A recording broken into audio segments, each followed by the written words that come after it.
Hi guys, thank you for clicking on this video today. I hope you like it. Losing my voice. I hope you like it today, and if you do, you should definitely leave a like and subscribe for more content from me. Today I have a story about the time I got the cops called on me again. It was two different. Their reasoning and my reasoning were two different things. So I'll leave you to decide who, you know, whatever. So, anyway, let me get into the story. So, before I actually get into the story, I have a little bit of lore for you, like some Subway lore. It's beneficial to know, like, the whole context of the story because it's absolutely unhinged. So, let's delve into it. So, the gas station Subway combo, as I mentioned in my last video, is like a connected store, and we share customers, obviously. And the gas station has been there since like 1930 something. Subway obviously hasn't been around that long, so it came in later. But part of the reason why I'm telling you this is because later in the story, we're going to talk about the refrigeration unit.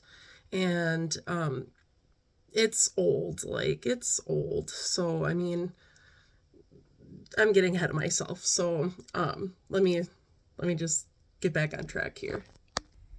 All right. So when I was a teenager, because I went to school in this town, like from kindergarten, I graduated there. Like I've been there my whole life. So like it was also like a hangout school or spot for kids after school that were waiting like for after school activities or like games or whatever. So I was I was in a musical once, so like after school I would go there with some friends and we'd get food and whatever. So used to be a little hangout spot for the kids in town. And then they had changed owners, so now the new owners aren't the owners from when I was a kid. The Subway owner also isn't part of the owners of the gas station, so I have a completely different boss. So the gas station owners are Paul and Dee, and my boss, the owner of Subway, is Jeff. And Jeff is a 70-year-old man who's, he's trying to retire. When I first came into Subway, I wanted like a little part time gig. My daughter had been going through some behavioral issues at school, and I really wasn't like able to work because I was always at the school and dealing with that. So then, after all that was settled and everything, I kind of wanted to make my own money again. Staying at home was boring, kind of thing, while she was at school. So I took a little part time gig there. So, like 6 months later, I ended up taking the manager's position because our manager that was there at the time had like a family emergency and he wasn't able to, do it anymore. He still stayed like as a like an employee, but he wasn't the manager anymore. So at that time, Jeff had an act like he was actively buying or selling it. He had an active buyer, so I was just gonna jump in and help out until the new person came. And then I wanted to be back to part time. Okay, whatever. A few months ended up turning into like 2 years. 2 years I dealt with this bullshit, and yeah, I just wasn't expecting that. So I don't know why I stayed so long. Probably because, well, I know why. Because Jeff is a really great guy. Like, I didn't want to, you know, like, I wanted to help him out too. But yeah, that was really the only reason why I stayed, is because Jeff was a decent human being. More human than any of the fucking people that I had for managers before that, or even administrators, anybody. So I was willing to help. And while I was battling with the gas station employees, I was kind of doing it by myself. It wasn't even the employees, it was the manager and the owners. Now, Paul and Dee, landlords of the gas station side, they were just like bullies, just like Karen. I've never met such shitty people that ran a business and like had a building before, because like the way they run this place is fucking ridiculous, okay? So, first of all, Subway was the scapegoat for everything. Like anything that was wrong at the store, anything that were to go awry at the store, it was our fault. It was always us that did it for whatever reason. So like first of all, The first instance was Paul had to come over and started yelling at us about a $700 water bill that was our fault because we fill up the 3 sinks in the back to do our dishes. Okay, so we're not supposed to wash our fucking dishes? Like, we're just supposed to save the water all week? Because I don't think we can do that. So come to find out that there was a leak in their utility closet where you can fill up the mop buckets. It was leaking and causing the bill to be so high. Honey, that's not our fault.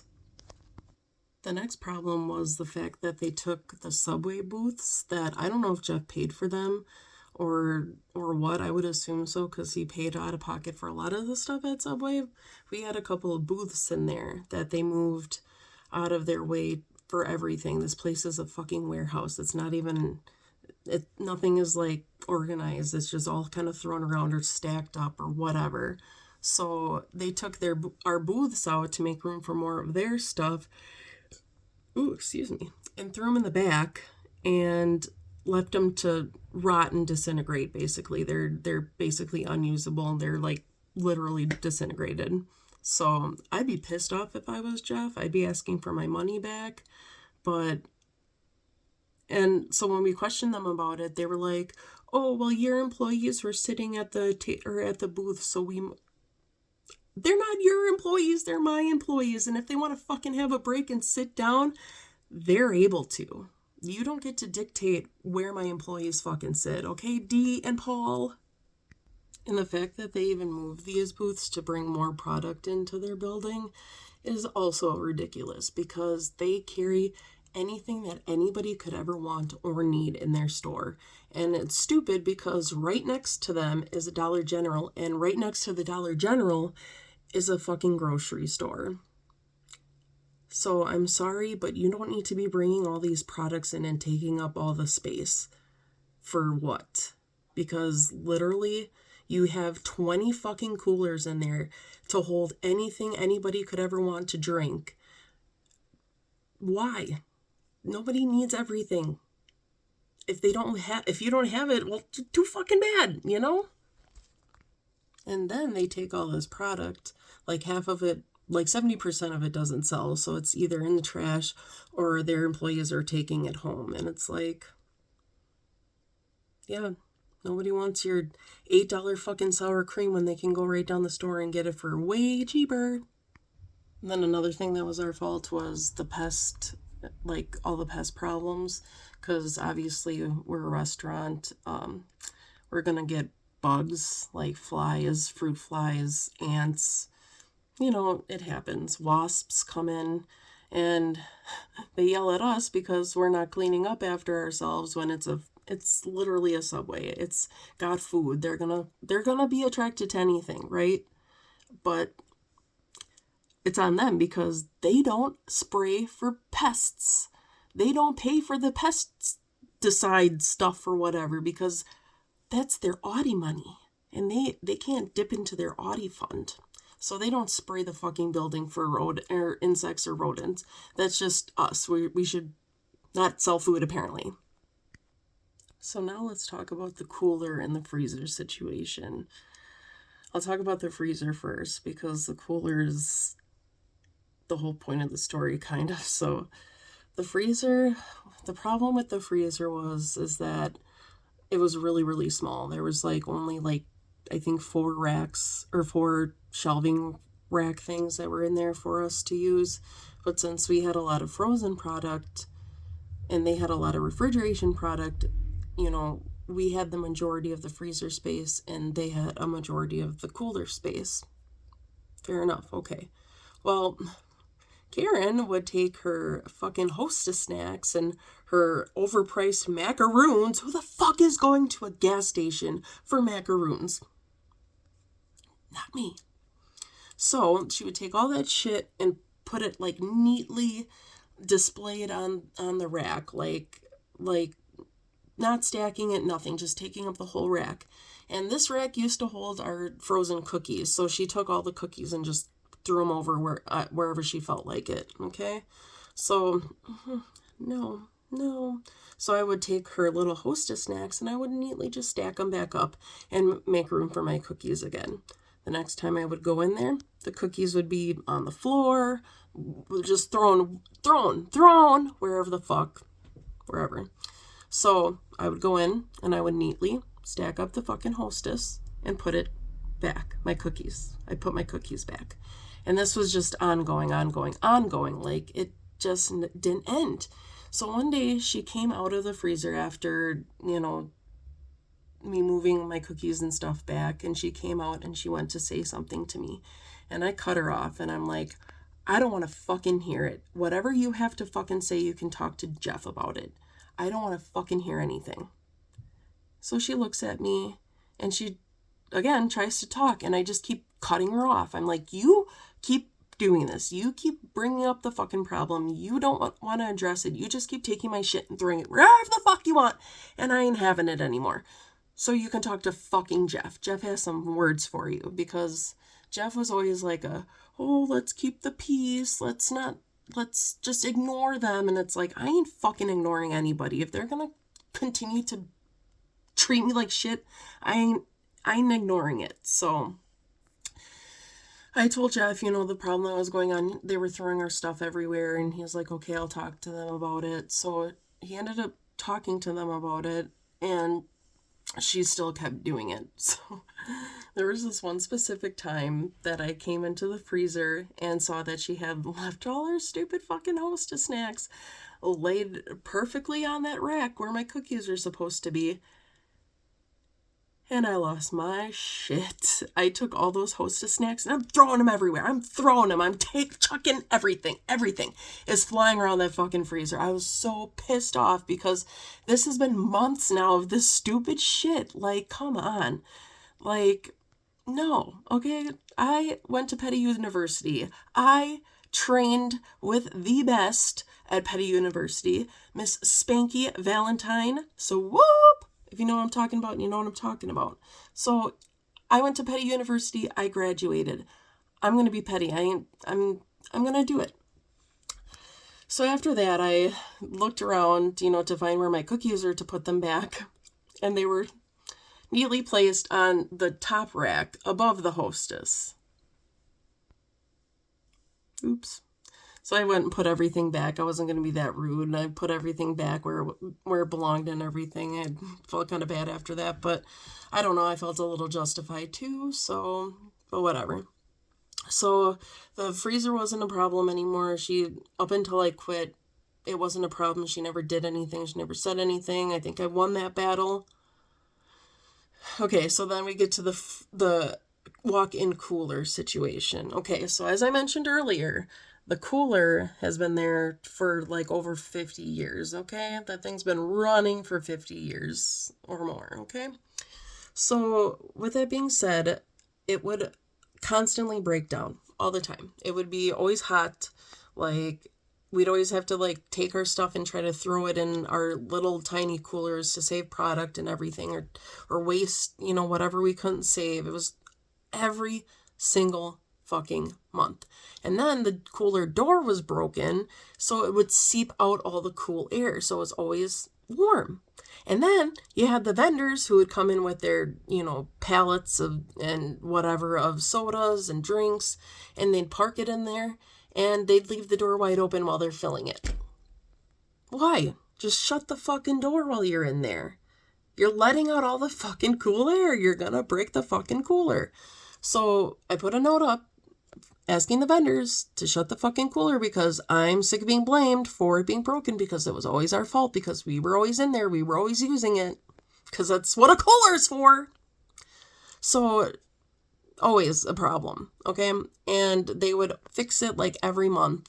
And one time they came over and asked us, to like be careful with the cooler, because they're sick of shoving their Audi money, like $500 or $5,000 a month, into temporarily fixing it. And I look at them and I'm like, Paul and Dee, why don't you just fully fix it, and then you wouldn't have to spend any more of your Audi dollars on anything, because it'd be fixed and you could fix the cooler door and everything would be fine. hey, there's an idea. But no, they had just kept bitching at us and whatever about it. Okay, so there was a day in particular. There was a day in particular that it got so bad that I ended up leaving a 1-star review on Google for their gas station. And I kept it really simple. I was just like, the owners of the store run bad business. They're awful people. They, whatever. That was the extent of it. And like a few minutes later, ring, ring, ring, is the subway phone. So I answer it, and it's Paul, and he's like, "Did you leave that 1-star review on Google?" Sure did. "You have 30 minutes to get off the property, or we will call the cops on you for trespassing." Told him I'll be here. I'll be waiting, and I hung up the fucking phone. A 1-star review, okay. Okay, so then shortly after that, Karen walks in. Okay, and at this point in time, my mom had got done with work, and she works right down the road, and she had come because I texted her, and I was like, I'm about to go to jail. I don't know if it's for a 1-star review or if it's for fucking beating Karen's ass. I don't know. One of these is about to happen. So she comes down to make sure that I don't go to jail or beat the shit out of somebody. And we're sitting there at the table, and the table's like right by the counter of the gas station. So like Karen's sitting there, and I can hear her talking, and I don't know who she's talking to, but I put 2 and 2 together after I hear, yes, she's trespassing. And I'm like, well, don't forget to tell them the whole story and tell them that I work here and I'm not a trespasser, so, be truthful. And I found it very comical that Paul or Dee couldn't do their own dirty work. They sent Karen in to call the cops. But whatever. So me and my mom are sitting there waiting, and like a few minutes later, a police officer shows up and goes to talk to Karen. And at this point, I had my mom and like a couple of other of my employees sitting at the table with me because they're just waiting for the show, right? Because I texted the group chat too. I'm like, oh, Amber's going to jail, hee hee hee. Like, so we're sitting there waiting, and finally the cop comes over to me, and I'm like, hello, and he's like, you want to come outside? I'm like, great. He's like, no, you're not in trouble or anything. Like, we just want to get your side of the story and not have to deal with, whatever. Okay, so we went outside, and he was like, so what's going on? And I told him, I said, for months now, I've been being harassed here for stupid shit, and today it happened to be the cooler, and they don't want to fix it.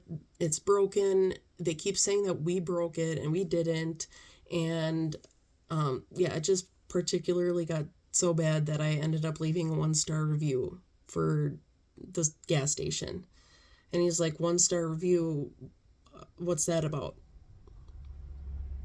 Oh, I thought that's why you were here, because I, trespassing, but I thought they would tell you over a 1-star review, but no, they're withholding stuff. So I was like, oh, I left them a 1-star review on Google because they're awful people and they run bad business.